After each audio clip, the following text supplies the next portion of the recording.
Warahmatullahi wabarakatuh. Waalaikumsalam warahmatullahi wabarakatuh. Bismillahirrahmanirrahim. Alhamdulillahi rabbil alamin. Wassalatu wassalamu ala sayyidina wa nabiyina wa habibina wa syafi'ina wa maulana Muhammadin wa ala alihi wa sahbihi ajma'in. Alhamdulillah, dengan nikmat Allah subhanahu wa ta'ala, pada hari ini kita berkumpul di rumah Ibu Haja Bunda Yanti dalam rangka merayakan tahun baru Islam yang disebut dalam agama kita Muharram. Dengan adanya perayaan Muharram tersebut, kita juga mendoakan dari saudara-saudara kita, baik yang masih ada maupun yang sudah tiada. Ini adalah hakikatnya orang beragama Islam. Hakikatnya ibadah kepada Allah subhanahu wa ta'ala tidak hanya sholat, akan tetapi mengingat orang yang sudah tidak ada, lalu mendoakan orang yang masih ada. Itu hakikat orang beribadah, maka ibadah sholatnya tambah sempurna. Apalagi kita berkumpul di bulan Muharram, ibu-ibu, di mana di bulan Muharram pada saat ini adalah tanggal 9, besok tanggal 10 Muharram yang disebut Asyura. Banyak manfaat dan fadilah yang kita bisa petik dari bulan Muharram ini. Mengapa Bunda Yanti mengadakan acara ini? Agar kita tahu fadilah manfaat berada di bulan Muharram. Bagaimana tidak? Bulan Muharram disebut Nasrullah, pertolongan Allah. Ibu Siti Hawa dan ayah kita, kakek kita Nabi Allah Adam alaihissalam dipisahkan beribu-ribu tahun. Bahkan diusir, bukan diusir tapi diberikan waktu untuk pergi ke dunia. Dipisahkan mereka berdua, dipertemukannya di Jabal Rahmah pada bulan Muharram. Alhamdulillah. Nabi Allah Yakub alaihi salam, dia punya putra namanya Nabi Allah Yusuf alaihi salam. Bertahun-tahun Nabi Allah Yusuf menghilang, tidak ada jejaknya, dicari ke sana, dicari ke sini. Sampai-sampai itu Nabi Allah Yakub alaihi salam itu matanya buta karena selalu menangisi anaknya. Makanya di dalam Al-Quran surat Al-Kahfi dikatakan al-malu wal banun zinatul hayatid dunya. Harta dan anak-anakmu itu perhiasan dunia. Coba kalau kita kehilangan anak seminggu, sebulan tanpa ada jejak, sedih tidak? Perasaan kita disayat-sayat kehilangan anak. Gak usah kehilangan anak. Anak kita yang baru menikah, tiba-tiba dia ke rumah istrinya, berpisah dengan kita, lupa dengan kita, tidak telepon, tidak berkunjung, tidak menyapa, sedih rasanya. Anak yang kita sudah besarkan lama, ternyata dia sudah pergi dari kita. Padahal dia pergi berjihad kepada istrinya untuk membangun rumah tangga yang baru. Tapi kita sebagai orang tua terasa sedih. Nabi Allah Yakub pun terasa sedih, hilang anaknya bertahun-tahun, sampai-sampai matanya buta karena dia selalu menangisi putranya Nabi Allah Yusuf alaihi salam. Dipertemukannya Nabi Allah Yusuf alaihi salam dengan ayahnya Nabi Allah Yakub di bulan Muharram, di bulan ini. Alhamdulillah. Nabi Musa alaihi salam diselamatkan dari kejaran Fir'aun. Dikejar-kejar oleh Fir'aun dengan pasukannya yang begitu hebatnya, ingin dibunuh. Apa kata Allah kepada Nabi Allah Musa alaihissalam? Hai Musa, kau kan pegang tongkat, maka pukulkan tongkatmu ke laut tersebut. Karena Nabi Allah Musa alaihissalam sudah terdesak. Di belakangnya Fir'aun dengan pasukannya, di depannya laut. Mau lari kemana? Allah mewahyukan, pukulkan tongkatmu ke laut tersebut. Maka dipukulkan oleh Nabi Allah Musa alaihissalam. Lalu Allah berkata, innama amruhu idza arada syai'an ayyaqula lahu kun fayakun. Dipukulkannya 3 kali, maka itu terbelahlah lautan. Terjadinya di bulan Muharram. Alhamdulillah. Mengapa Bunda Yati kumpulkan kita di bulan Muharram ini? Bukan kita jalan-jalan, Allahu Akbar, nyanyi-nyanyi terus, muter-muter kampung. Bukan hanya itu. Intinya di sini kita harus tahu bahwa pertolongan Allah di bulan Muharram itu sangat banyak. Nabi Allah Nuh alaihissalam, Nabi Allah Nuh alaihissalam itu berdakwah. Ketika beliau berdakwah, dihina, dicaci, dimaki. Kalau saya datang ke sini, masya Allah, dari ibu-ibunya, dari sohibul baitnya, Bunda Yati menghormati. Nabi Allah Nuh alaihissalam dihina ketika dia berdakwah. Sembahlah Allah, oh kau Nuh, gila. Sembahlah Allah, oh Nuh, kamu orang yang tidak waras. Bahkan Nabi Allah Nuh diusir, Bu. Nabi Allah diusir. Apa menyerah? Lah, tidak. Ini juru dakwah. Juru dakwah bukan hanya seorang ustaz, bukan seorang kiai saja. Juru dakwah tidak hanya seorang yang pintar agama saja. Ibu-ibu, Bunda Yati bisa berdakwah, mengajarkan umat, mengajarkan teman, mengajarkan keluarga, mengajarkan sahabat untuk dekat kepada Allah. Nabi Allah Nuh alaihissalam hanya mengajarkan agar orang ini dekat kepada Allah, tapi tidak mau. Tidak mau. Lalu Nabi Allah Nuh alaihissalam diwahyukan oleh Allah, wahai Nuh, kau sudah berdakwah beribu-ribu tahun, kau berdakwah, bukan ratusan tahun, ribuan tahun Nabi Allah Nuh berdakwah, cuma dapat 7 orang. Sedikit atau banyak? Itu Nabi Allah Nuh alaihi salam, ketika dia itu diwahyukan oleh Allah, buatlah kapal. Buat apa ya Allah? Kalau bahasa kitanya, buat saja. Lalu diambillah pohon-pohon, dibuatlah kapal yang sangat luas, sangat bagus, sangat kuat. Maka Nabi Allah Nuh alaihi salam berdoa, bermunajat kepada Allah, ya Allah, kirimkan kepada keluargaku, kirimkan kepada umatku hidayah untuk menyembah Engkau. Tapi lain doa, lain ceritanya. Nabi Allah Nuh alaihissalam diuji dengan berat. Anaknya sendiri yang bernama Kan'an justru melawan kepadanya, justru membangkang kepadanya. Apakah Nabi Allah Nuh alaihissalam lalu mengutuk itu anak? Lah, tidak. Kita umat Islam jangan pernah mengutuk orang lain, termasuk mengutuk orang yang tidak seagama dengan kita.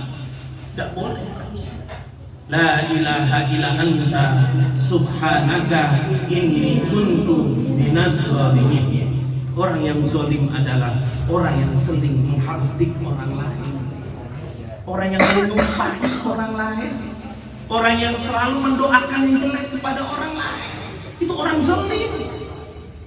Kita sering merasa, oh saya dizolimi, saya dizolimi. Padahal mungkin dahulu kita pernah menyumpah kepada anak kita, oh saya dizolimin, saya dizolimin. Padahal dulu kita pernah menyumpah kepada suami kita, saya dizolimin, saya dizolimin. Padahal dulu pernah kita menyumpah kepada adik kakak kita, saya dizolimin, saya dizolimin. Padahal mungkin pernah terbersit di dalam lidah kita menyumpahi tetangga kita. Na'udzubillah, tsumma na'udzubillah min muzalim. Maka orang yang menyumpahi, menghardik orang lain sama dengan menzolimi diri sendiri. Istighfar. Nabi Allah Nuh alaihissalam berdoa, ya Allah, kirimkan hidayah kepada keluarga kami dan umat kami. Tapi salah satunya Kan'an melawan kepada Allah. Nabi Allah Nuh tidak pernah menyumpah, Nabi Allah Nuh berkata, Rabbi anzilni munzalan mubarakan wa anta khairul munzilin. Ya Allah, kirimkan aku pada tempat yang kau berkahi, yang mana di situ diturunkan keberkahan. Ini kayak begini berkah. Orang kalau mau berkah itu perhatikan orang lain. Orang rajin banget sholat ke masjid, rajin banget ke majelis taklim, rajin banget dia zikir, tapi tidak peduli sama orang lain. Keberkahannya dicabut. Dia hanya ibadah buat dirinya sendiri, seakan-akan bodoh amat orang mau masuk neraka, surga, yang penting saya masuk surga. Tidak begitu agama Islam. Doa Nabi Allah Nuh alaihissalam dalam Quran, Rabbi, ya Allah ya Tuhan kami, anzilni, turunkan kami, munzalan, di tempat yang diturunkan, mubarakan, di tempat yang berkah, tempat yang berkah. Tahu-tahu turunlah hujan, petir, geledek dan lain sebagainya. Akhirnya 1/2 daripada dunia kebanjiran. Setengah dari dunia, bukan satu negara, hampir seluruh dunia pada waktu itu semuanya banjir. Bahtera begitu besar, bahtera begitu besar. Apa kata Nabi Allah Nuh? Wahai anakku, wahai istriku, wahai umatku yang melawan ataupun yang tidak, masuklah ke dalam kapalku. Suruh masuk. Orang kafir pun disuruh masuk. Anjing yang hina disuruh masuk. Babi yang hina disuruh masuk. Babi najis atau tidak? Disuruh masuk ke kapal Nabi Allah Nuh alaihissalam. Pulang. Semua binatang disuruh masuk ke dalam kapalnya Nabi Allah Nuh alaihissalam. Ini sifat yang ada di dalamnya, sering kita baca, Bismillahirrahmanirrahim, dengan nama Allah yang Maha Pengasih lagi Maha Kasihan siapa aja, orang miskin, orang kaya, siapapun, sifat Rahman Rahim itu harusnya ada di dalam diri kita. Terjadinya diselamatkan umat manusia pada waktu itu, setengah dunia kebanjiran, bahtera begitu luas, bahtera begitu menghimpit manusia, tidak ada lagi tempat untuk meminta pertolongan. Bahkan anaknya sendiri Kan'an itu naik ke atas gunung. Apa kata ayahnya? Wahai anakku, sini, masuklah ke kapalku karena banjir akan terus datang. Apa kata Kan'an? Tidak ayah, aku akan naik ke atas gunung. Aku lebih memilih daripada Tuhan engkau. Aku lebih memilih untuk meminta pertolongan pada diriku sendiri ketimbang Tuhan engkau. Maka dia naik, lalu dia meninggal dunia dalam bahtera tersebut. Sedangkan umat Nabi Nuh alaihissalam selamat, naik perahu. Dan sejarah perahu ini ada, bukan omongan fiktif, bukan cerita, benar. Ada kapal itu, benar terjadi pada tahun itu. Para arkeologi itu menemukan kapal tersebut di Gunung Judi. Kapal tersebut sudah ditemukan, dan kejadian itu pelajaran buat kita.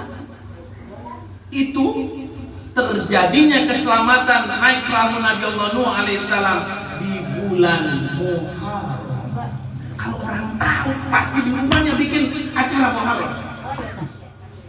Besok saya iri, masih ada Muharram nih, 20 hari lagi saya bikin. Undang anak yatim, undang piatu, undang panti asuhan, undang ibu majelis zikir, semuanya ditumpekin masuk ke rumahnya. Karena dia tahu bulan Muharram itu adalah bulan Nasrullah, bulan pertolongan Allah. Bagaimana tidak? Nabi Allah Ibrahim alaihissalam itu diselamatkan dari api neraka. Bukan api neraka, api yang sangat besar. Itu di bulan Muharram. Jadi Raja Namrud begitu sadisnya sehingga melemparkan Nabi Allah Ibrahim ke tengah-tengah api. Apa kata Nabi Ibrahim? Ya narukuni bardan wa salaman ala Ibrahim. Kata Allah, wahai api, tenang, dinginlah engkau, tidak membakar Nabi Allah Ibrahim alaihissalam itu terjadi di bulan ini. Di bulan ini. Makanya kita kalau mau apa-apa acara di bulan Muharram ini, tanya kiai, tanya ustaz, tanya orang yang mengerti agar acara kita baik jalannya. Karena di bulan Muharram ini dilarang untuk berperang. Dilarang untuk berperang. Ada 4 bulan. 1 bulan Zulqaidah, 2 Zulhijjah, 3 Muharram, 4 Rajab. Nih 4 bulan ini nih. 4 bulan ini kita disuruh menghormati. Kalau kuat puasa, puasa. Kalau kuat sedekah, sedekah. Mana yang lebih afdol, puasa apa sedekah? Sedekah. Sedekah. Kalau puasa kan buat pahala diri sendiri. Kalau sedekah semuanya dapat. Begitulah manfaat bulan Muharram. Apa yang disampaikan Bunda Yanti itu cukup buat pelajaran buat kita. Apa yang saya sampaikan cukup pelajaran buat kita. Mudah-mudahan kita tambah mengerti tentang bulan Muharram. Amin amin ya rabbal alamin. Mari kita fatihahkan almarhumah yang telah mendahului kita. Ada bukunya? Ada. Mari kita bacakan Fatihah. Setelah itu saya baca Yasin.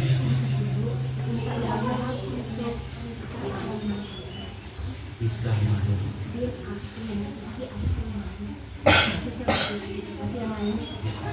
Mari kita fatihahkan rezeki Ramadan bin Abdul Malik. Mudah-mudahan Allah Subhanahu wa taala jadikan terkabul hajatnya. Setelah nanti kita bacakan Fatihah bagi almarhumah, kita baca Yasin, lalu kita tutup dengan doa. Amin amin ya rabbal alamin. Fatihah ila hadratin Nabi Muhammad sallallahu alaihi wasallam, khususan khulafaur rasyidin sayyidina Abu Bakar wa Umar wa Utsman wa Ali bagian sahabat Rasulullah ijma'in wa anbiya Allah wa awliya Allah, khususan Syekh Abdul Qadir Al-Jalil, Syekh Ahmad Rifai, Syekh Junaidi Al-Baghdadi, wa khususan Syekh Jurjati, Syekh Abdul Kahfi, wa khususan Syekh Qur'ain, wa khususan ya Allah para nabi, para wali, para orang-orang yang baik, yang soleh, orang-orang yang sudah meninggal maupun belum meninggal, wabil khusus untuk rezeki Ramadan ya Allah yang punya niat hajat ijabah ya Rahman ya Rahim. Al-Fatihah. A'udzu billahi minasyaitonir rajim. Bismillahirrahmanirrahim.